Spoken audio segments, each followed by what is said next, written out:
afternoon. Good afternoon sa ako, ma'am. Abang nag-iunta ko sa akong no? Thank you, ma'am. Sino pangalan mo? Ako dahil si Catherine Rumong. Sila yung edad na. 20 years old. Asa ka nag-iunta? Yung sa kalubuhan ko sa akong dago. Sino yung pangalan? May naging na. Ako'y trabaho din. Mabusog ko punta sa akong pamilya. Pwede ba nyo i-share ko kung saan inyong debate?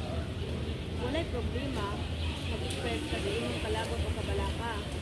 Ang imong debate importante sa atong pagtrabaho aron makakita og solusyon. Hapit na jud ko mawalaan og paglaom. Wala ko'y trabaho o maglisod ko sa pagsuporta sa akong pamilya.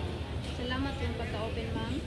Sabta nga normal ra ang imong sitwasyon nga imong giatubang karon. Sigurado ko nga makakita og paagi aron matabangan ka. Ang imong kahimtang karon dili mapasabot nga wala nay paglaom. Wala ka trabaho karon pero naay mga pwede nimo magamit aron matabangan ka magpangita og trabaho. Wala jud ko'y idea kung asa pa ko magsugod. Nag-offer ang lokal nga gobyerno og mga programa para sa manawat-an og trabaho.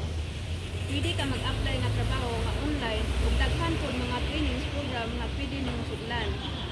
Maghimot og plano nga makapokus sa mga butang nga makahatag og resulta. Una, kinahanglan ka nimo magtanaw og job opening online ug mag-apply sa mga job fairs.